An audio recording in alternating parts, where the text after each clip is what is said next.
유럽이 진짜 뜨거워요. 예. 정말 잘 팔린대요. 결국 이번에 호르무즈 제한 막히면서 많은 전 세계 소비자들이 좀 놀랬어요. 더 나쁠 건 없고. 근데 반도체랑 비교를 하니까 굳이 여기서 살 필요 있나? 지금 많은 그 빅테크들이 ESS를 이제 직접 구매를 합니다. 제일 미국에서 큰 회사가 ESS가 그 미국 시장에 40%가 폭등해 버렸어요. 와.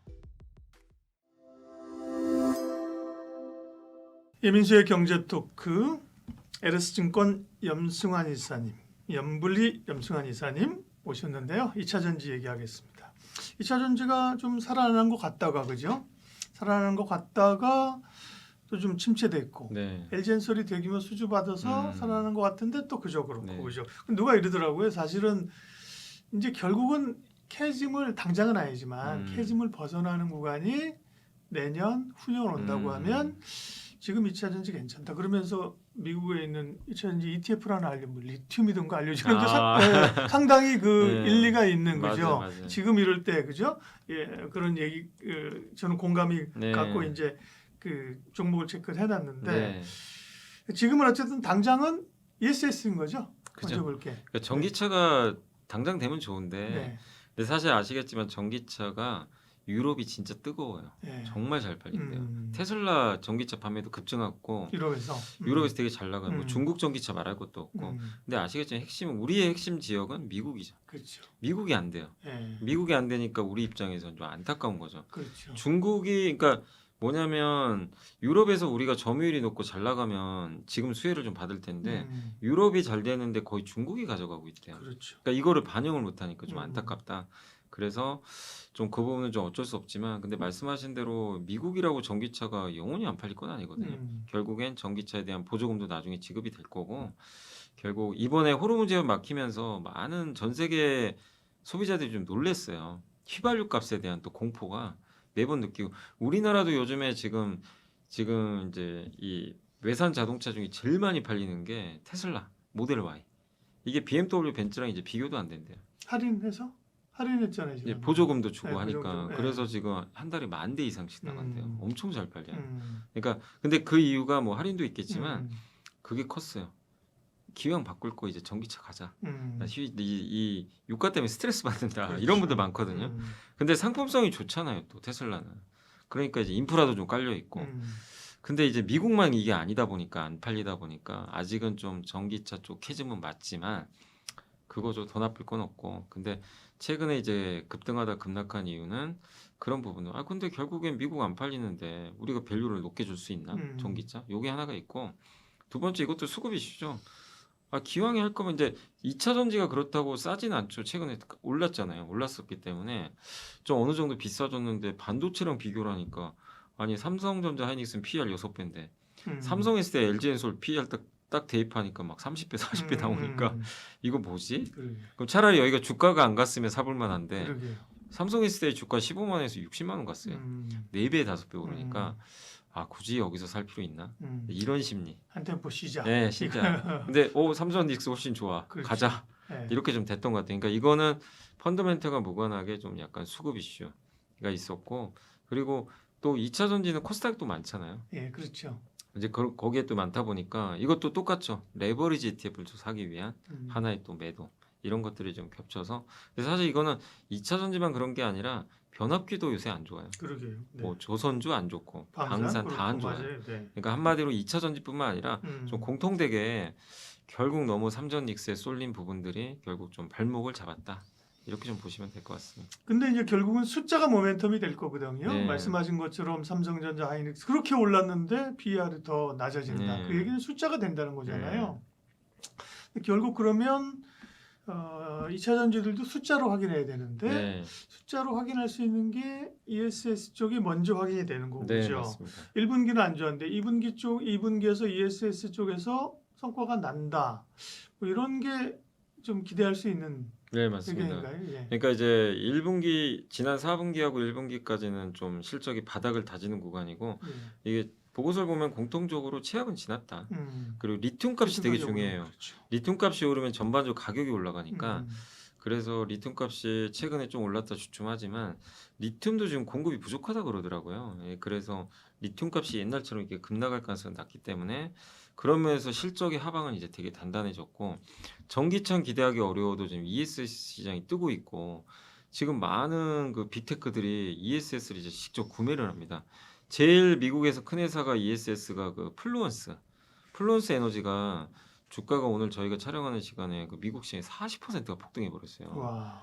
그러니까 이게 뭐 하는 회사냐면 음. ESS를 서진 시스템이 아시죠? 네네. 여기가 만들어서 플루언스에 줘요. 예. 그럼 플루언스가 그걸 설치해주고 음. 공급하는 회사거든요. 근데 옛날에는 보통은 이제 발전소나 이런 데 공급하던 회사인데 지금 데이터 센터 기업이 그렇죠. 직접 납품해요. 예. 필요하니까.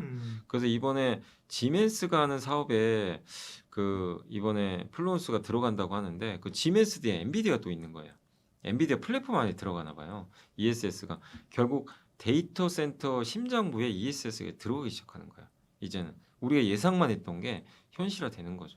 그래서 근데 아시겠지만 미국에서 ESS 시장은 절대적으로 중국을 이제 쓰면 안 그렇죠. 돼요. 예. 그렇죠. 못 써요. 유럽은 뭐 다른 문제겠지만 그렇게 우리가 생각을 한다면 미국에서 안보 목적으로도 좋고 최근에 그래서 LG엔솔이 미국 데이터 센터 기업으로부터 에너지 업체로부터 수주 받은 것도 네. 원래는 CATL이 받는 게 맞거든요. 음. 그냥 점유율이 압도적이에요. 사실은 우리는 점유율 거의 없어요. 근데 작년에 삼성 SDI가 테슬라 수주 받았죠.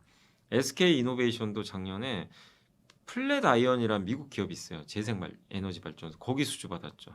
이번에 LG 엔솔도 다 수주 받는 건 결국엔 이 시장에서 중국을 배척하려는 목적. 근데 AI 데이터 센터 앞으로 많이 줘야 되고 그러니까 어떻게 보면 반도체랑 논리는 좀 비슷할 수 있어요. 그렇죠. 데이터 센터라는 하나의 공통점이 있는데 예, 그래서 근데 다만 반도체랑 다른 점은 중국과 좀 일부 경쟁한다는 측면. 그거 하나랑 그다음에 이제 본업이 좀 안 되는 거. 전기차가 좀 안 돼. 그러니까 거기서 좀 할인을 받는 거죠.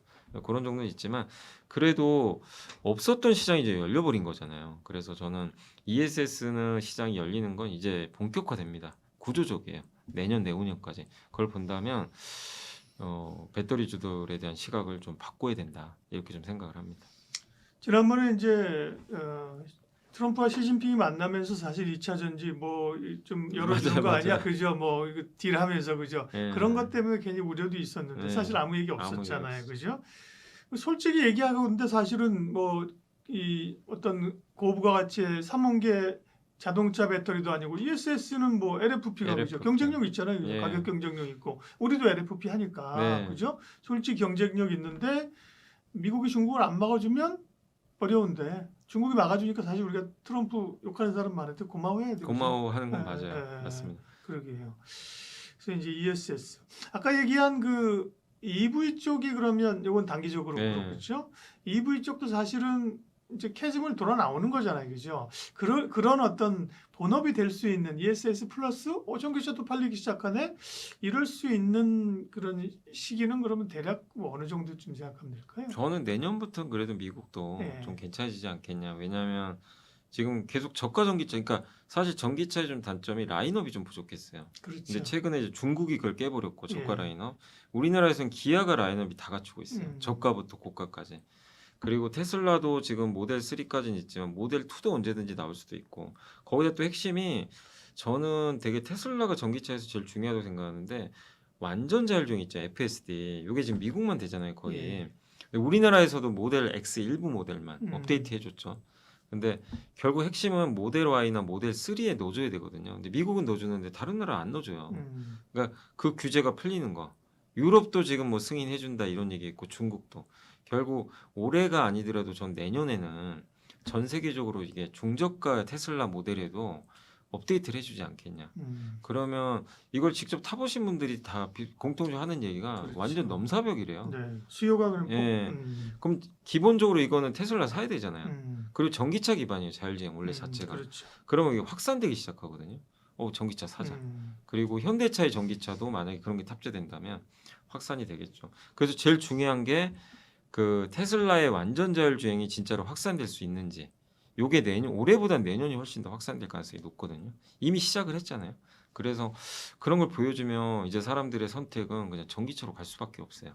결론적으로. 그래서 그러면 캐즘이 끝나가겠죠. 내년에는. 미국도 마찬가지고. 그래서 올해까지는 미국은 좀 어렵다 하더라도 올해 또 말해 중간 선거에서 아무래도 민주당이 좀 유리한 편이고 그래서 내년에는 캐즘도 끝나가면서 ESS는 본격 모멘텀이 사실 내년이에요. 데이터 센터 대규모로 지어지거든요. 데이터 센터가 지어져야 이걸 공급을 할 거 아니에요.